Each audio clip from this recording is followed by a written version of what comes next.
I just got done reading The Lies of Locke Lamora by Scott Lynch, literally like 5 minutes ago at this point, and I immediately turned on the camera because I want to give my review of the book. And I just want to warn you now, many of you are probably going to strongly disagree.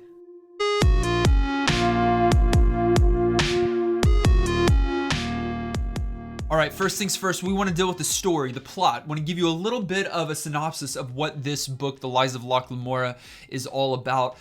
It is a fantasy novel, although it is very fantasy light, okay? So we have a young orphan boy, because of course we do, who joins a thieving guild.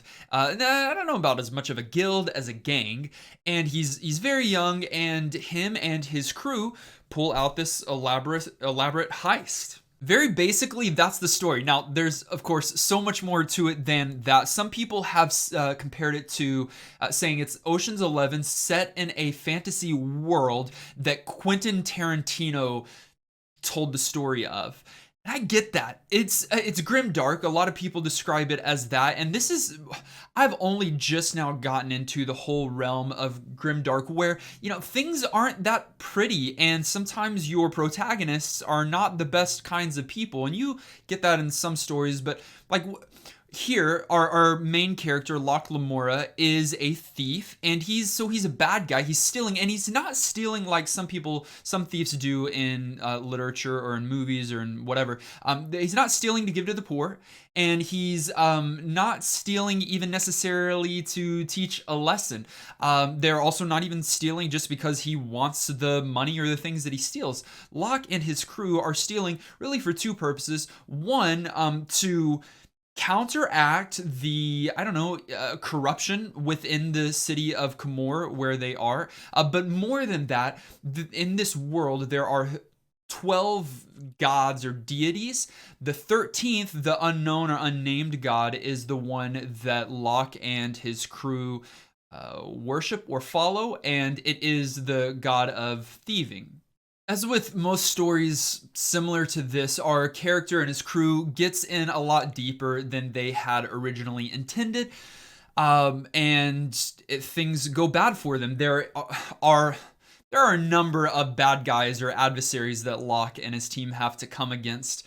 At first, it just seems to be the people that they are directly stealing from, but then you find out in this city, in this town, that there are layers and depths of this underworld and corruption and other people coming in from the outside to try and take on the city and its nobility. And so there's so many different layers here. The enemy of Locke and his crew end up being ultimately, I would say, this figure known as the Grey King and the Falconer, or his bonds magi, his bonds magic person, I think. And the Grey King and the bonds person are just as crafty as Locke is, much more powerful than Locke is, but Locke has a few things up his sleeve that the Grey King and the Falconer do not have.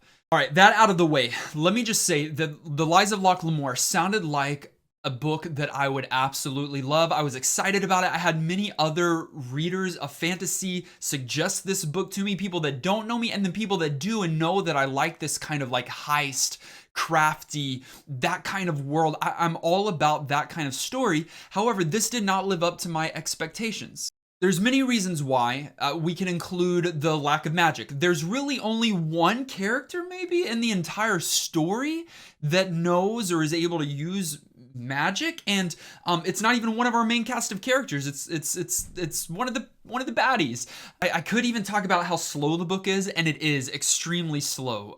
Man, I almost did not finish. I almost stopped reading at about 150 pages, and I mean there were many breaks along the way where I decided I was going to stop, but I pushed through. In fact, I started this book with paperback, and then I moved to my phone so that I could kind of just change it up, and then I ended up having to go to audiobook and phone, and then I just went strictly audiobook because I wanted to finish it, and I knew that if I didn't do some of these modifications along the way that there's no way this was going to happen. Those are just a couple of things, but the main reason why I didn't end up falling in love with this story is because of the writing style.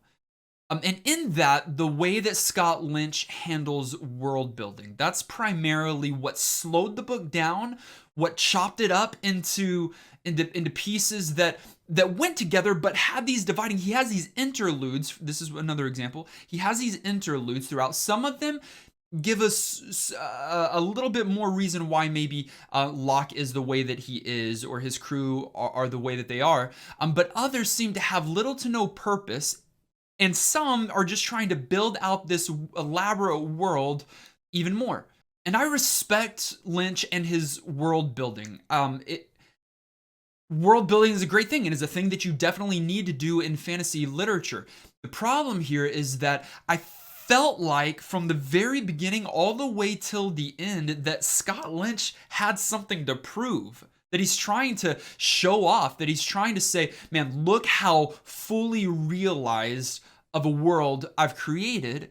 And in that, caused me to just be like, all right, dude, get over yourself and just tell us the story. Every chance he could take, he did, to give us some kind of elaboration on why the bridge is this way, or why the politics in this city is this way. There's even one interlude that tells us about a fictional sports interaction that happened dozens or hundreds of years before this story takes place, where two opposing teams are at odds with one another and the referee calls it one way and causes an uproar within the town.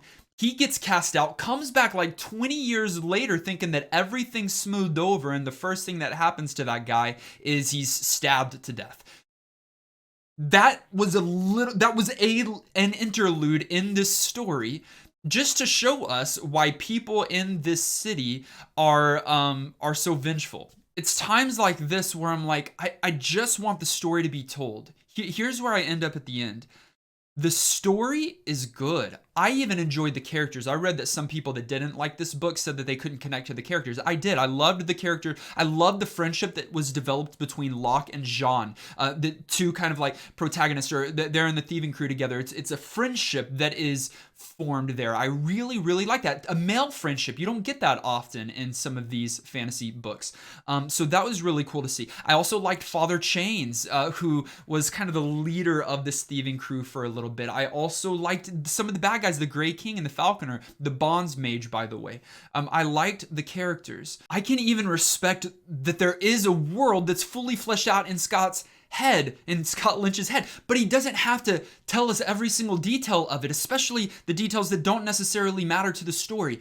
I firmly believe that this story is good and could have been told in half the amount of pages, and I would have loved it. Would have been one of my favorites. But all of that excitement for the story, the plot, the characters was overcome tremendously by the amount of unnecessary world building, elaborate use of words and diction to try to show us that he's a good author, and I just don't dig the style. Which is unfortunate, because this is something that I could have really loved, but I'm not going to continue to read the series. If someone comes on this video and tells me he makes changes to the way he builds the world and writes in the future books, but keeps on the storytelling and characterization, then maybe.